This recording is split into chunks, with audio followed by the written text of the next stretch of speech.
राधे राधे जी। मैं नेहा जोशी, स्वागत है आपका जोशी एंड फैमिली में। मैं आशा करती हूँ आप सब अच्छे होंगे। आज इस वीडियो में हम जानेंगे कार्तिक एकादशी के बारे में या देवउठनी एकादशी के बारे में कि यह 2020 में कब है, इसके बारे में बात करेंगे। और साथ ही बात करेंगे कि जिसके रोजगार में उन्नति ना हो रही हो या विवाह में कोई अड़चन आ रही हो तो उस बारे में बात करेंगे, उसके उपायों के लिए। तो फिर आइए शुरू करते हैं। कार्तिक मास की शुक्ल पक्ष की एकादशी को देवउठनी एकादशी मनाई जाती है। देवउठनी एकादशी इस बार बुधवार 25 नवंबर को मनाई जाएगी। हिंदू पंचांग के अनुसार एक साल में कुल 24 एकादशी पड़ती है, जबकि एक माह में 2 एकादशी तिथि होती है। कार्तिक मास के शुक्ल पक्ष की एकादशी को देवउठनी एकादशी कहते हैं। मान्यता के अनुसार भगवान विष्णु आषाढ़ शुक्ल एकादशी को 4 माह के लिए सो जाते हैं और कार्तिक शुक्ल एकादशी को जागते हैं। देवउठनी एकादशी के दिन चतुर्मास का अंत हो जाता है और शादी विवाह के कामकाज शुरू हो जाते हैं। इस दिन कई स्थानों पर तुलसी विवाह का भी प्रावधान है, पर पंचांग के अनुसार इस दिन तुलसी विवाह द्वादशी के दिन, एकादशी के दूसरे दिन बताया है। जैसा कि मैंने इससे पहले वीडियो बनाया है एक, उसमें आप देख सकते हो तुलसी विवाह की संपूर्ण जानकारी। उनका तुलसी जी का विवाह शालिग्राम के साथ किया जाता है। यह बहुत ही फलदायी और शुभ होता है। इस दिन के सारे मांगलिक कार्य शुभ हो जाते हैं। मान्यता के अनुसार आषाढ़ मास की एकादशी को देवसेनी एकादशी कहते हैं। उस दिन से श्रीहरि 4 महीने की क्षीर सागर में विश्राम के लिए चले जाते हैं। इन 4 महीनों में कोई भी शुभ काम नहीं किए जाते।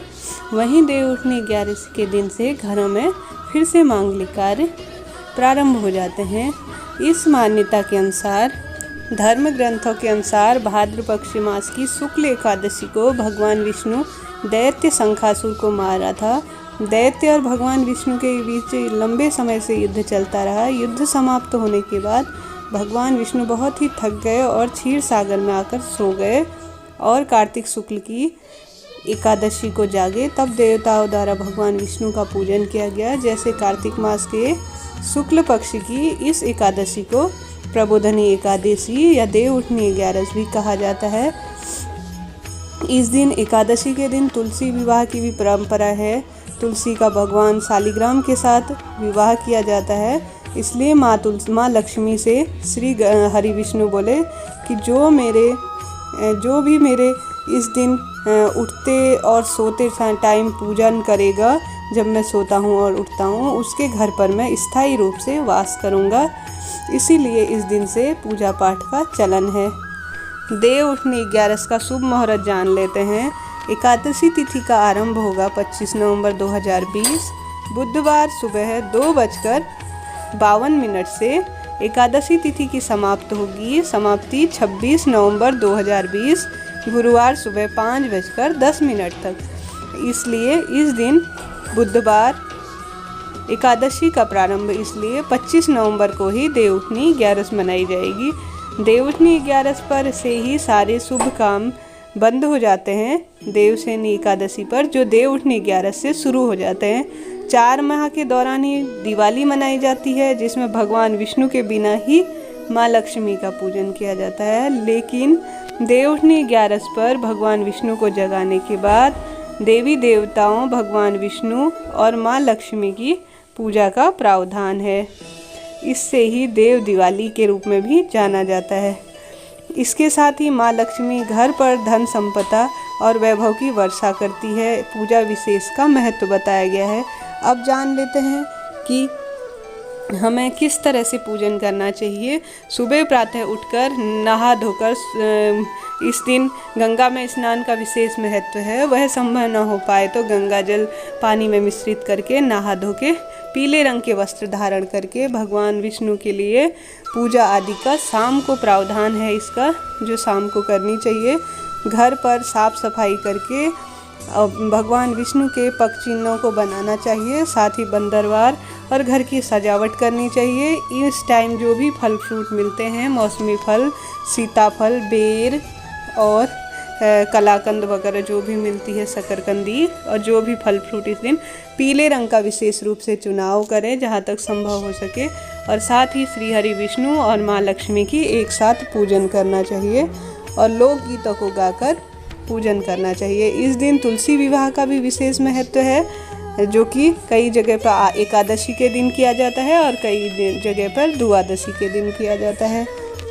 अब जानते हैं जिसके विवाह में अड़चन आ रही हो वो किस प्रकार से इस दिन उपाय करे जिससे कि यह अड़चन दूर हो जाए। देवउठनी 11 को पूरे 4 माह की निद्रा के बाद भगवान विष्णु जागते हैं, तो सबसे पहले तुलसी विवाह ही करते हैं। इसके लिए वह ऐसी मान्यता है कि शालिग्राम के का वर्ण करना पड़ता है, रूप लेना पड़ता है श्री हरि विष्णु को तुलसी से विवाह। इसलिए तुलसी विवाह को बहुत ही प्रिय है और केवल तुलसी दल अर्पित करके श्री हरि को प्रसन्न किया जा सकता है। जो लोग तुलसी विवाह संपन्न कराते हैं, इसके पीछे प्रकृति की सुरक्षा की भावना और वैवाहिक जीवन की कामना भी है। उनको वैवाहिक सुख मिलता है, इसलिए इस दिन श्री हरि विष्णु को जहाँ तक हो सके आप विवाह करवा सकते हैं तो वो ज़्यादा अच्छा है।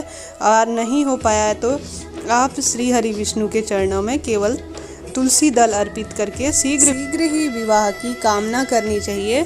जहाँ तक संभव हो सके तुलसी विवाह कराएं, और अगर यह आपसे संभव न हो तो भगवान श्री हरि विष्णु को इस दिन प्रार्थना करके उनसे तुलसी दल अर्पित करके बैठकर दोनों हाथों से दंडवत प्रणाम करके उनसे शीघ्र विवाह की कामना करें। अब साथ ही हम जान लेते हैं कि कैसे इस दिन जिसकी नौकरी ना लग रही हो वह क्या उपाय करें। साथ ही एक शीघ्र विवाह का उपाय और बताना चाहूँगी। अगर यह संभव ना हो तो यह तो ज़रूर करें, तुलसी नामाष्टक जरूर इस दिन पूरे पाठ करने चाहिए। जिनका विवाह ना हो रहा हो तुलसी नामाष्टक का पाठ करना चाहिए, जिससे शीघ्र ही विवाह के योग बनते हैं। अब जान लेते हैं नौकरी के लिए क्या करें।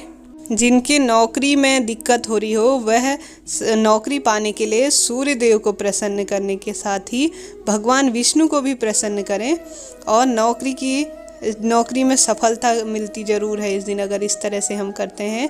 भगवान सूर्य को प्रसन्न करने के लिए 11 पान के पत्तों पर लाल सिंदूर का तिलक लगाएं और सूर्य की रोशनी में रख दें।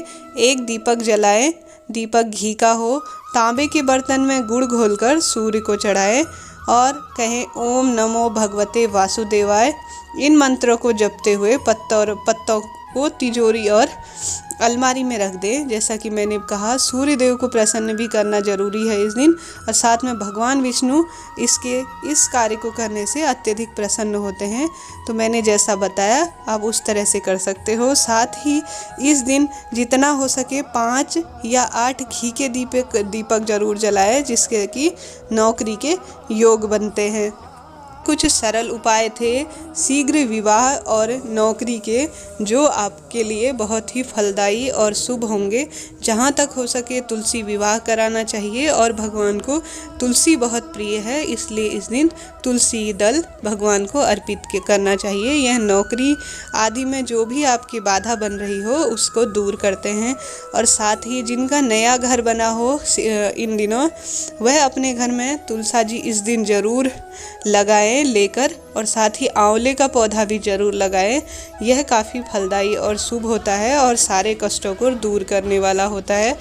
इस दिन जरूर आपको श्री हरि विष्णु का पूजन करना चाहिए, माँ लक्ष्मी का, जिससे कि स्थायी वास होता है। आप एकादशी के साल में व्रत नहीं भी कर पाते हो तो इस दिन व्रत, पूजन और तुलसी विवाह जरूर कराना चाहिए। तुलसी विवाह की संपूर्ण जानकारी आप मेरे चैनल के मैं डिस्क्रिप्शन बॉक्स में दे दूंगी। किस तरह से कहानी और उसकी पूजा विधि मैंने बहुत सरल तरीके से बताई है, वह आप देख सकते हो। वीडियो अच्छा लगे तो लाइक, शेयर और सब्सक्राइब जरूर करें। माँ भगवती आपकी सारी मनोकामना पूर्ण करे, इसी उम्मीद के साथ लाइक, शेयर और सब्सक्राइब जरूर करें। जय माता दी।